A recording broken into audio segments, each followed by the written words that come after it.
Good morning, you two. How are you guys doing? Hello. Hi. I want to congratulate you on season number 2. This has got to be an amazing moment for you. And because, here we are in this place. Last year, it was the beginning. We were just getting into everything that was taking place. And now here we go with season 2. You give us reason to be very excited. Thank you. What did you go learning into this project? Because, once the first season is done, there's something that you're going to pick up along the way. And I think that, just personally, I think one of the things we learned and picked up was how to be better hosts. Neither one of us had been hosts on any particular show before. So that was a new skill for us, and how to do that in a smooth sort of way to make it comfortable for our guests, to do the kinds of research that sort of brought things out of them that were either unexpected or would be a surprise to the audience. So it was those kinds of things that we learned in season 1 that really helped us in season 2. I think also the reputation of the show began to grow, so that it made it easier to get guests to come on. In some cases, they were friends of ours, and so those things were easier. Or, we had Felicia Allen on in the first year, so of course we had Debbie Allen, Felicia Rashad, rather, the first year, Debbie Allen the second year, and Condola as well. So things like that began to evolve from season 1. And I also think we put ourselves in a position, especially being so close to the audience, as being on one playing field. And I think a surprise from, not necessarily a surprise, but we were able to bring season 1, the idea to fruition in terms of having this platform. And in season 2, we have people now that are calling us to be on this show. Yes. And actors who want to be in the audience and participate. So we've created this energy that people know there's a platform for people of color, aspiring and working actors to come and be seen and showcased. And then actors or creatives in this industry have a safe place to be their authentic self and to tell their stories of their challenges or obstacles and hurdles and their perseverance of continuing to go on and not giving up, because there really is no reason to give up. So those are a lot of takeaways that, I think we were able to get at the show, from the show. The show we're talking about is Inside the Black Box, which is on Crackle. And I am so amazed, and I've always been inspired by the fact that you guys went with Crackle. And because, to so many people, it's still a new streaming platform. But my God, it is that one place that things begin to happen. And you guys make a presence there. Yeah, we got, as Tracey said, the first year was about fruition. It was about taking the idea, finding someone who would be supportive of it, and both Crackle and the General, who are our insurance, are our sponsors, which is just, I think, gave us even more confidence in season 2. I think both of those things sort of increase our confidence. So we start off being the little engine that could, and now we are the little engine that is still going. And all those things are sort of help with confidence. And then we bring that confidence onto the show. Mm-hmm. We share that kind of confidence with the actors, who are not only our guests, but the actors who are there to learn and participate. Because that's part of one of the things we're teaching is how to build confidence within yourself. And as we sort of, as it exudes from us and goes to them, they take it with them. And as a result, in season 2, we have actors who now have agents, and we have actors who are now on Broadway, and it's all working. And I wanted to just add that, the actors were so overwhelmed with joy, and they couldn't articulate what they were feeling because they had never felt this before. And it was all very positive and good. So they gifted us. They went outside during, lunch, and they all just created a theme song. They wanted to give us something. Joe is a musician, so Joe was able to take the actors in the studio, and they created our theme song for the show. Do you pull from your personal experiences to create these incredible conversations? I don't call what you guys do interviews at all. You're having a physical one-on-one, hey, you're sitting right here in my living room kind of a conversation. But do you pull from your own experiences to get into that relate factor?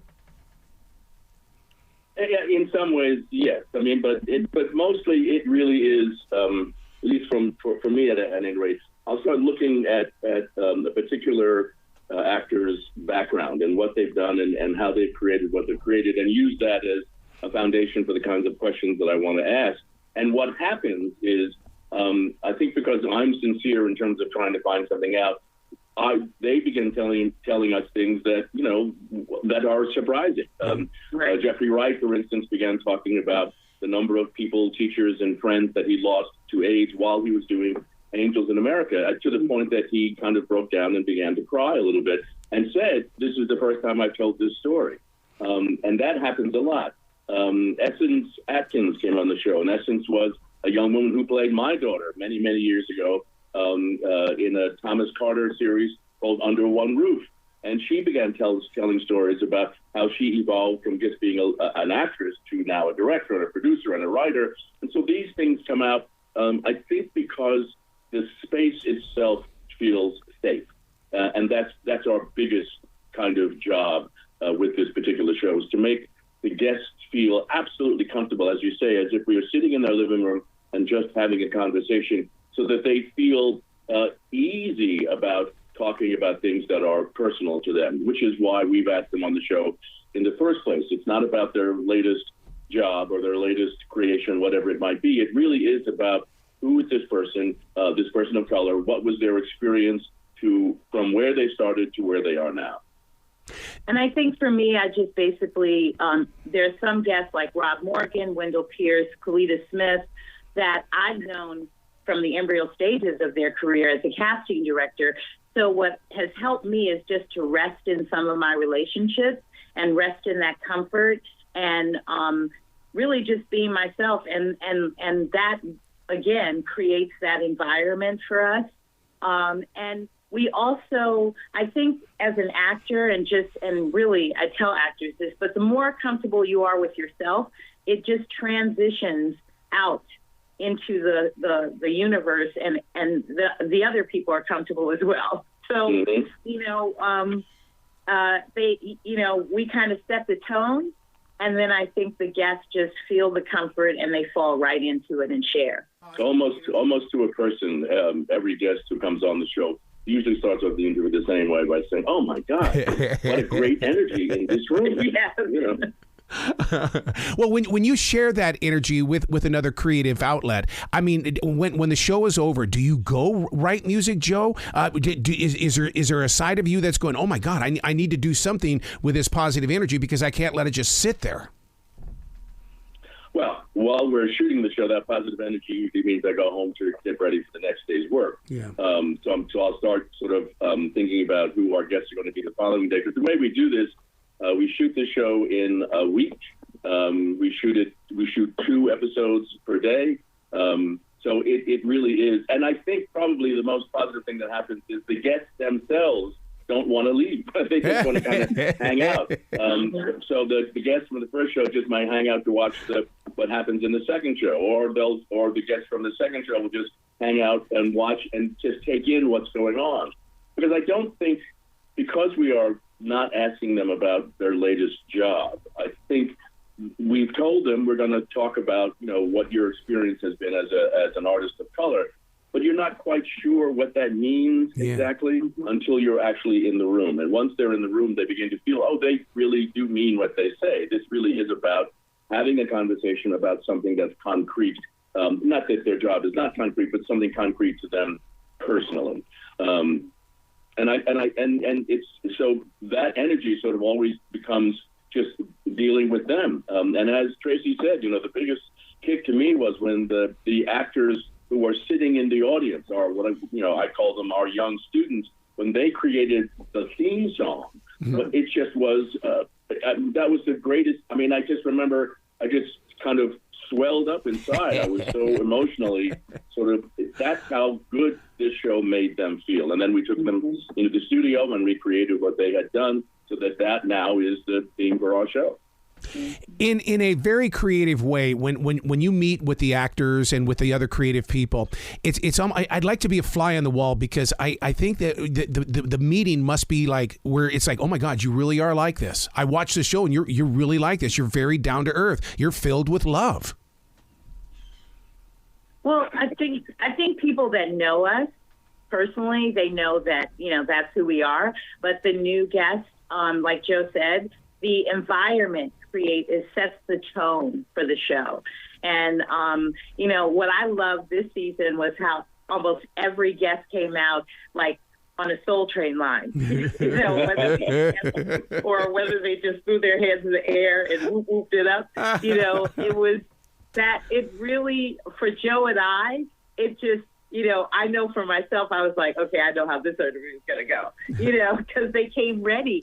The preparation that Joe and I have with them is really, breaking down the show and also encouraging them. They'll say, can we swear? Can we say anything? And we're like, talk, tell us, as long as it's not offensive and hurting someone. But they've never had that opportunity, and some of them don't even get the platform of our usual suspects, Jimmy Kimmel, Stephen Colbert. They don't get those opportunities to share their experiences because they're going on to promote a show or a book or something. Right. So to be able to just come on our show to talk about me, it's like that's a unique opportunity. Yeah. And it's a great opportunity for them. Wow. You guys have got to come back to this show anytime in the future. I love our connection. I love your stories, and I love what you're doing with communication as well as community. Thank you. Thank you. You be brilliant today, okay? Yeah. You too.